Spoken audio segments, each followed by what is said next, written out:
नमस्कार।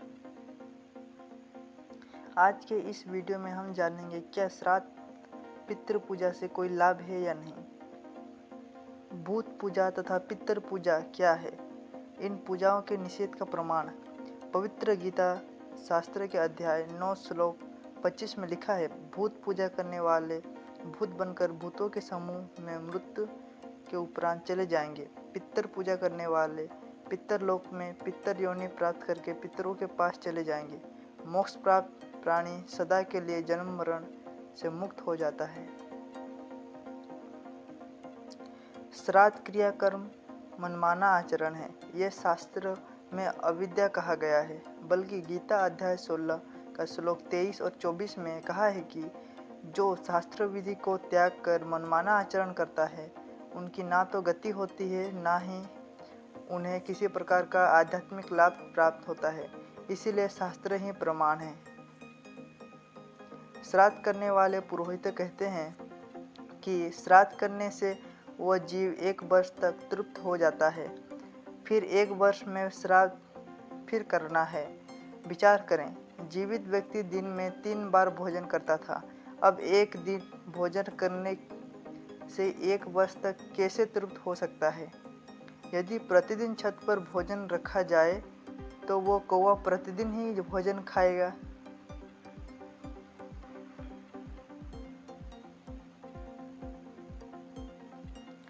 अज्ञानी गुरु और पंडित जी के अनुसार मृत्यु के पश्चात सर्व कर्मकांड आत्मा की गति और मोक्ष के लिए किए जाते हैं। लेकिन फिर पितृपक्ष में कहते हैं कि आपके पूर्वज कौवा बन गए हैं, भोजन करवाकर उनको तृप्त करो। इस तरह ये मूर्ख बनाकर समाज की दुर्गति किए हुए है।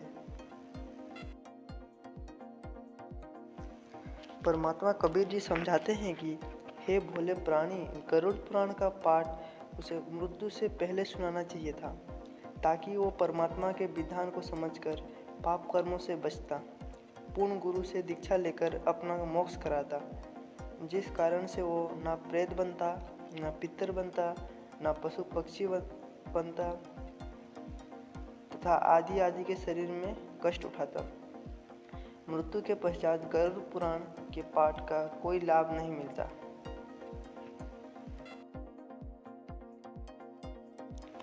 कबीर साहब जी अपने वाणी में बताते हैं कि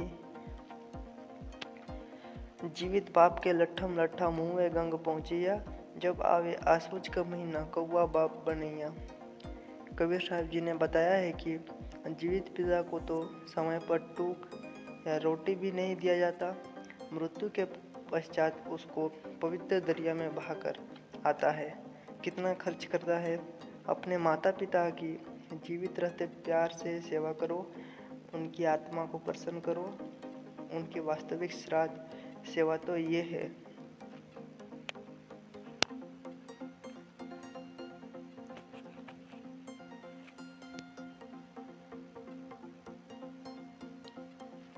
श्राद्ध और पितृ पूजा से जीव की गति नहीं होती। प्रेत शिला पर जाए विराजे, फिर पितरों पिंड बिराई, बहुत श्राद्ध खान को आए, काग बहे कलमाही। संत गरीबदास जी ने अपने वाणी में बताते हैं कि जो सदगुरु की संगत करते सकल कर्म घट जाई, अमरपुरी पर आसन होते जहाँ धूप न छाई।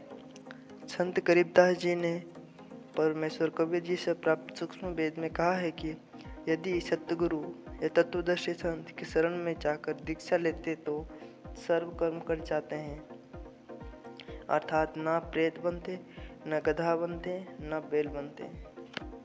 कबीर साहब जी ने अपने वाणी में बताते हैं कि एक साधे सब साधे, सब साधे सब जाए, माली सीजे मूल को फले फूले आघाए।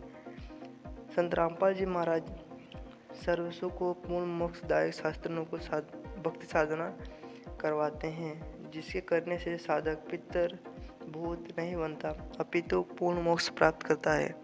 तथा जो पूर्वज गलत साधना करके पितर भूत बने हैं, उनका भी छुटकारा हो जाता है। आप सभी से मेरा हाथ जोड़कर प्रार्थना है कि संत रामपाल जी महाराज जी के सत्संग अवश्य सुने तथा उनसे नाम उपदेश लेकर अपना तथा अपने पूर्वजों का कल्याण कराए। धन्यवाद।